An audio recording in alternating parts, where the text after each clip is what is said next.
May mga lugar na kahit tirhan mo, hindi ka kailanman tatanggapin. At kapag naramdaman mong ayaw ka ng isang lugar, dapat ka nang umalis. Magandang araw mga kasopas. Tawagin niyo na lamang ako sa pangalang Jason. Ako po ay nangungupahan kasama ang aking ina at bunsong kapatid sa isang bahay sa barangay San Isidro sa bayan ng Quezon. Tahimik ang barangay namin. Hindi lang basta tahimik, kundi parang wala itong buhay. Walang batang naglalaro, walang asong tumatahol, walang manok na tumitilaok, walang radyo, at wala rin TV. Habang pauwi ako galing sa aking kaibigan sa ibang barangay, napansin ko na kami lang ang may ilaw sa buong kalsada. Ang inuupahan naming bahay ay kulay abo na kupas at tila may ibang naninirahan. Sa likod nito ay may puno ng balete na sobrang laki. Mataas pa sa bahay na inuupahan namin. Hindi gaanong maluwang yung bahay na yun, pero may second floor. May isang kwarto sa taas at 2 kwarto naman sa ibaba. Ang aking nanay at bunsong kapatid ay sa kwarto sa itaas natutulog. Ako naman ay sa kwarto sa ibaba, katabi ng kwarto na nakakandado na ayon sa may-ari ng bahay na si Mang Fidel ay bawal daw pasukin. Alas 11 ng gabi, gising pa ako. Kahiga ako sa aking kama pero hindi ako makatulog. Pakiramdam ko may nakatingin. Nadidinig ko na may naglalakad sa itaas ng kisame. 1, 2, 3. Hindi yun daga. Lumabas ako ng kwarto at magtutungo sana sa kusina para uminom ng tubig. Pero pagtingin ko sa salamin sa hallway, may anino. Matangkad na payat. Walang muka. Dali-dali akong tumakbo pabalik ng kwarto.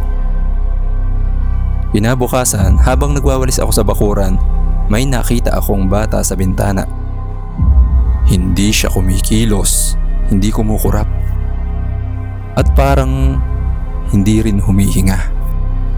Nang lalapitan ko sana ay bigla itong nawala. Pero nakita ko ang marka ng palad niya sa salamin.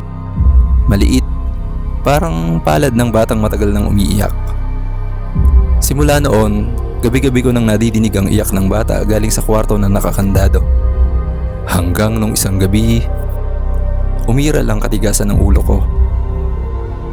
Kahit kasi sinabi na ni Mang Fidel na bawal pasukin ang kwartong iyon, ay binuksan ko pa din ang pinto na nakakandado.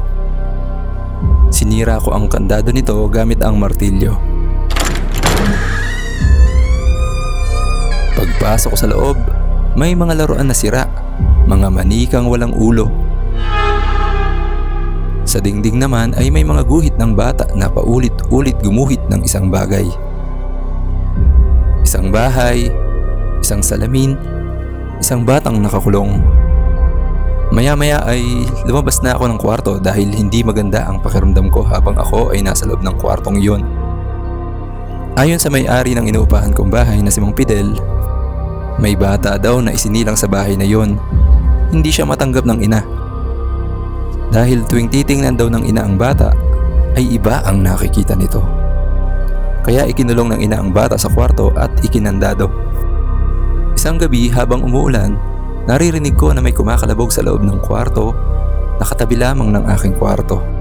Yung kwarto na yun ang kwarto na pinasok ko ng isang gabi.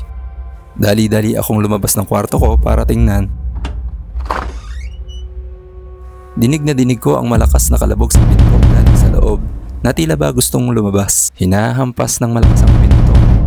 Nagtataka naman ako kasi hindi naman na nakakandado ang pinto dahil sinira ko na nga iyon. Kaya kung gusto niyang lumabas ay makakalabas naman siya. Hanggang lumipas ang ilang sandali, lumabas ang bata at tumakbo papunta sa harap ko. Sabay sabi sa akin, "Ikaw na ang susunod. Balik tayo." Sa salamin, nakita ko ang sarili ko. Nakangiti, pero umiiyak ang mga mata. Kinaumagahan, wala na ang pamilya ko. Lumipat na ng tirahan. Ako na lang ang naiwan sa bahay at sa bintana. May bagong bata ako yun.